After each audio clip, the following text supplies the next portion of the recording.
Bertemu lagi dengan saya, Ade Ariswan, di materi Kimia Dasar. Pada materi kali ini, kita akan melanjutkan pembahasan kita mengenai atom.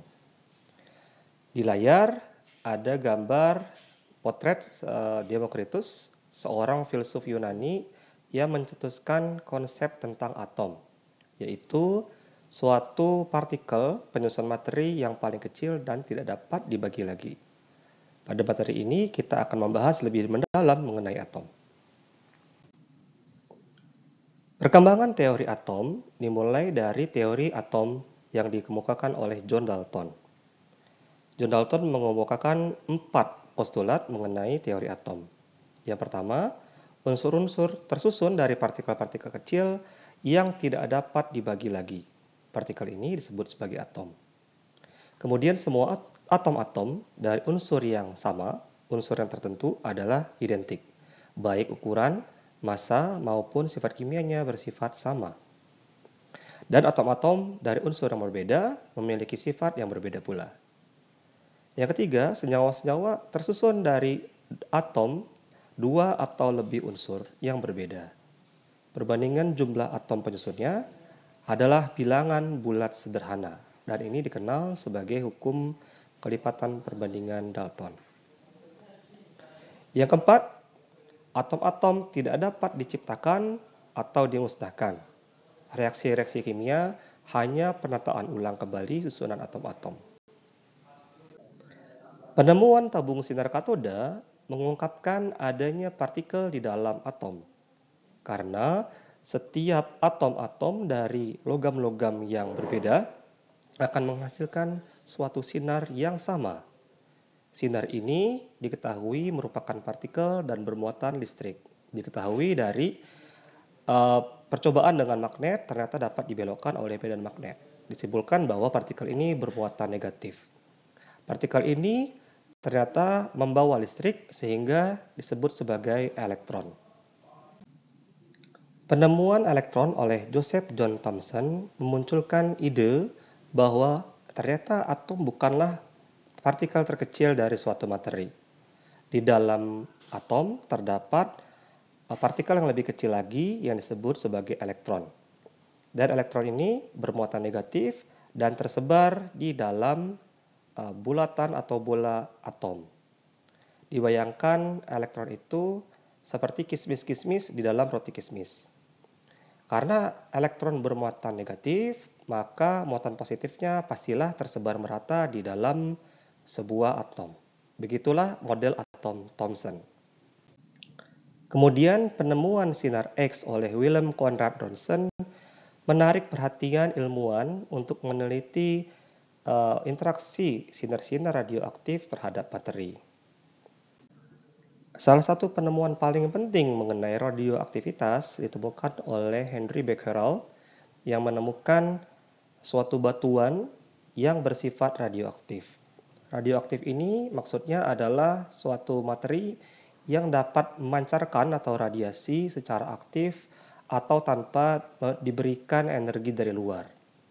Jadi beliau tidak sengaja meletakkan suatu mineral uranium di atas meja kerjanya, di mana di laci meja kerjanya ada kunci dan lembaran film. Keesokan harinya, beliau mendapatkan lembaran filmnya membekas seperti bentuk kunci.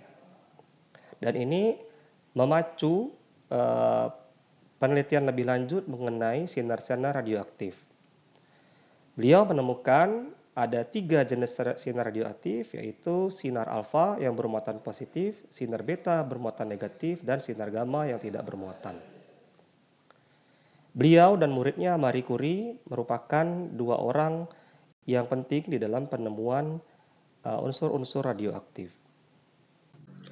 Penemuan sinar-sinar radioaktif tersebut memacu para ilmuwan untuk menggunakannya dalam hal penyelidikan mengenai atom.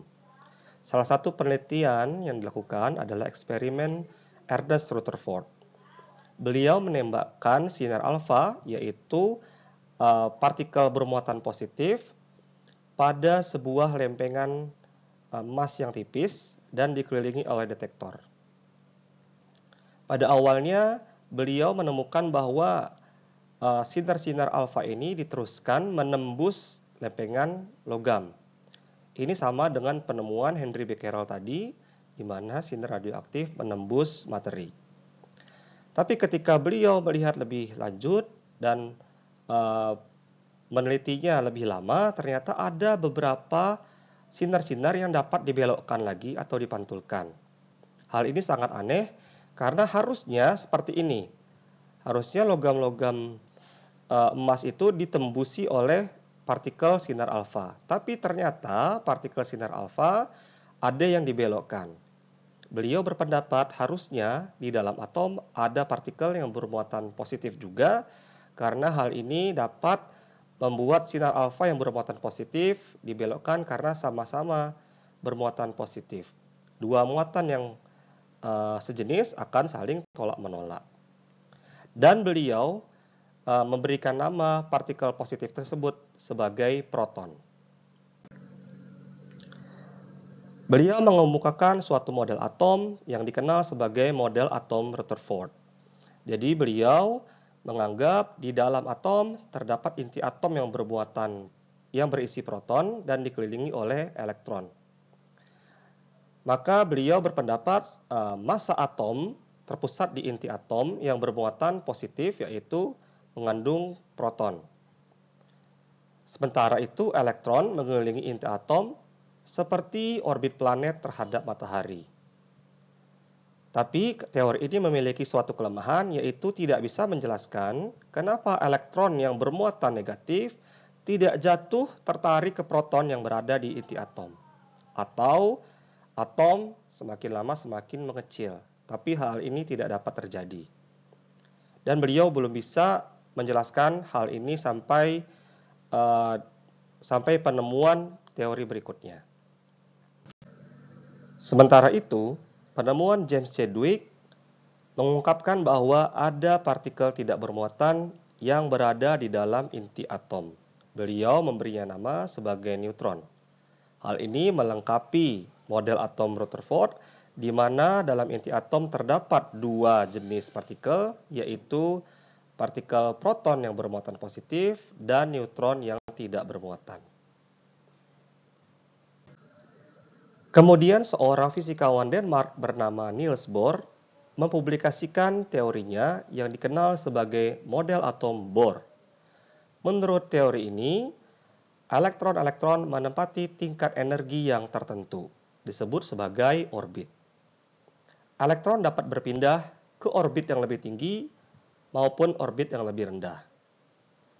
Jika suatu elektron menyerap energi, ia akan mengalami eksitasi atau berpindah ke tingkat energi yang lebih tinggi. Sementara, jika elektron turun ke tingkat energi yang lebih rendah, elektron tersebut akan melepaskan energi dalam bentuk foton atau partikel cahaya. Selisih dari tingkat energi ini sudah dihitung dengan pasti dan tidak dapat berada di antaranya, atau energi-energi ini sudah terpaketkan atau terkuantisasi. Teori inilah yang memunculkan istilah mekanika kuantum.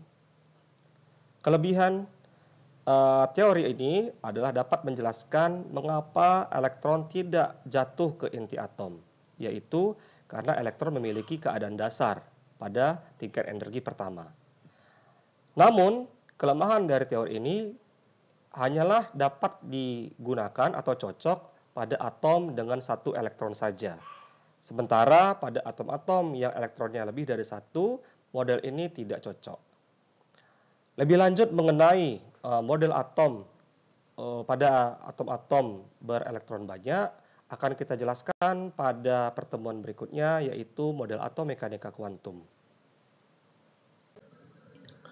Dari sini kita dapat simpulkan bahwa partikel penyusun atom adalah tiga jenis partikel ini, yaitu elektron, proton, dan neutron. Elektron bermuatan negatif terletak pada kulit atom yang ditemukan oleh Joseph John Thomson. Kemudian proton bermuatan positif terletak di inti atom dan ditemukan oleh Ernest Rutherford. Lalu neutron tidak bermuatan Posisinya atau letaknya juga di inti atom dan ditemukan oleh James Chadwick. Dalam menyatakan sebuah unsur, seringkali digunakan notasi unsur. Notasi unsur memiliki 3 komponen seperti yang ditampilkan pada layar. Yang pertama adalah simbol atom atau lambang unsur, kemudian nomor atom, dan nomor massa. Adapun lambang atom atau lambang unsur ditulis dengan notasi Berzelius, di mana nama unsur menggunakan bahasa Latinnya dan ditulis maksimal 2 huruf, di mana huruf pertama adalah huruf kapital. Kemudian nomor atom adalah nomor yang lebih kecil, merupakan identitas dari unsur tersebut. Dan jumlahnya menggambarkan jumlah yang dikandung dalam inti atom tersebut. Pada atom netral, jumlah proton sama dengan jumlah elektron. Lalu ada massa atom, yaitu angka yang lebih besar, di mana massa atom itu menyatakan bobot dari suatu atom. Dan angkanya sama dengan jumlah partikel dalam intinya, yakni jumlah proton ditambah jumlah neutron. Mari kita simak contoh soal berikut. Tentukan jumlah partikel penyusun atom berikut. Atom yang dimaksud adalah natrium dengan nomor atom 11 dan nomor massa 23. Karena nomor atomnya 11, maka atom ini memiliki jumlah proton 11. Dan kita lihat di sini atomnya netral, maka jumlah elektronnya sama dengan jumlah proton, yakni juga 11. Sementara itu, jumlah neutron adalah pengurangan nomor massa dikurang nomor atom, yakni 23 dikurang 11 sama dengan 12. Sehingga dapat kita simpulkan, atom ini memiliki proton 11, elektron 11, dan neutron 12. Hubungan antara satu atom dengan atom yang lain diantaranya adalah isotop, isobar, dan isoton. Ketiga istilah ini menunjukkan hubungan berdasarkan jumlah dari partikel penyusun atom. Yang pertama adalah isotop. Ini adalah atom-atom dengan nomor atom yang sama atau unsur-unsur yang sama, namun memiliki massa yang berbeda. Misalnya, karbon 12 dan karbon 13. Yang kedua adalah isobar. Ini adalah atom-atom dengan nomor atom yang berbeda atau unsur yang berbeda, namun nomor massanya sama. Misalnya, natrium 24 dan magnesium 24. Dan yang ketiga adalah isoton. Ini adalah atom-atom yang memiliki jumlah neutron yang sama. Misalnya, kalium 39 dan kalsium 40. Keduanya memiliki jumlah neutron sebanyak 20. Dalam menyatakan massa atom, seringkali digunakan massa atom relatif. Massa atom relatif ini adalah massa atom dalam satuan massa atom atau SMA. Satu satuan massa atom adalah 1/12 dari massa atom karbon 12. Atom karbon 12 digunakan sebagai standar karena dianggap stabil dan tersedia dengan melimpah di bumi. Sehingga dianggap massa atom karbon 12 adalah 12,000 SMA. Massa atom relatif unsur dapat dihitung dengan menggunakan rumus berikut, yaitu AR atau massa atom relatif unsur sama dengan massa atom rata-rata dibagi 1/12 massa atom karbon 12. Diketahui massa satu atom karbon 12 adalah 1,993 dikali 10 pangkat minus 23 gram. Sehingga dapat kita simpulkan bahwa 1 SMA sama dengan 1,66 dikali 10 pangkat min 24 gram. Mari kita simak contoh soal berikut.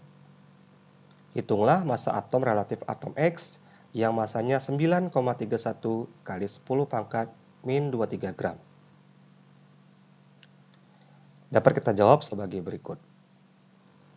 Rumus massa atom relatif X sama dengan massa atom X dibagi 1/12 dikali massa atom karbon 12.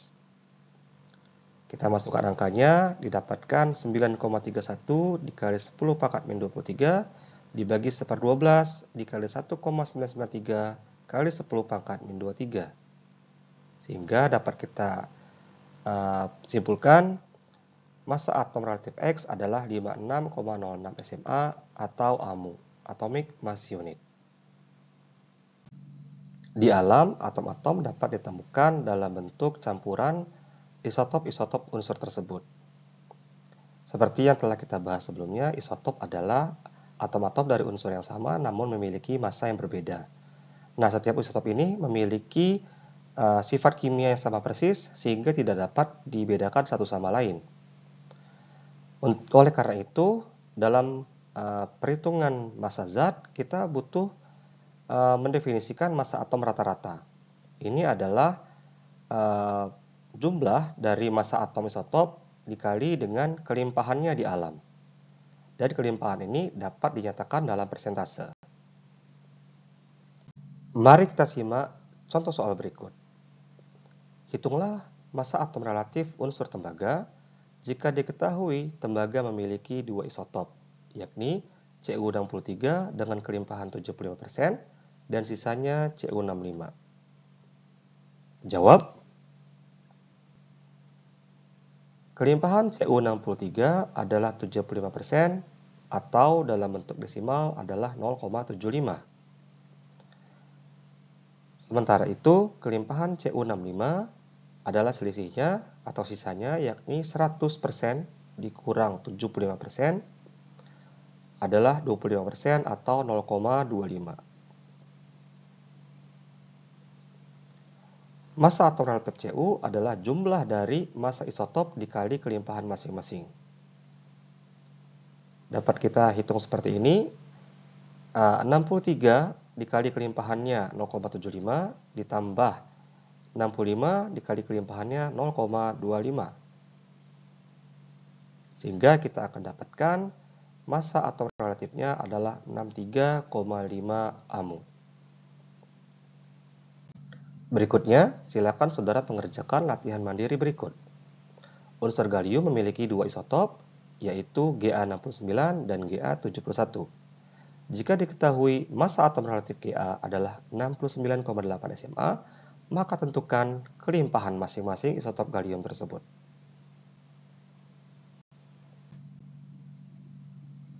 Berikutnya, kita akan membahas mengenai konfigurasi elektron sederhana. Konfigurasi elektron sederhana ini kita gunakan untuk dapat menentukan jumlah kulit atom dan jumlah elektron valensi dengan cepat. Elektron valensi adalah elektron yang terdapat di kulit terluar atom. Elektron ini penting karena dapat menentukan sifat-sifat kimia dari suatu unsur. Sementara jumlah kulit dari atom menunjukkan ukuran dari atom tersebut. Dikenal kulit-kulit atom diberi nama kulit K, L, M, N, dan O. Jadi kulit pertama diberi nama kulit K dengan jumlah elektron maksimum 2 elektron. Kulit kedua atau L 8 elektron. Kulit ketiga kulit M 18 elektron dan seterusnya. Jadi dalam konfigurasi elektron digunakan atau diisi dulu elektron-elektron di kulit K. Setelah kulit K terisi penuh, maka akan diisi kulit L dan seterusnya. Namun ada beberapa hal yang perlu diperhatikan bahwa kulit M diisi 8 terlebih dahulu, kemudian diisi kulit N setelahnya. Dan kenapa hal ini dapat terjadi akan dijelaskan pada konfigurasi elektron lengkap setelah kita membahas mengenai konfigurasi atau model atom mekanika kuantum. Berikutnya, silakan Anda mengerjakan latihan mandiri, yaitu menuliskan konfigurasi elektron sederhana dari ketiga atom berikut. Demikian materi kali ini. Terima kasih telah menyimak. Sampai jumpa di materi berikutnya.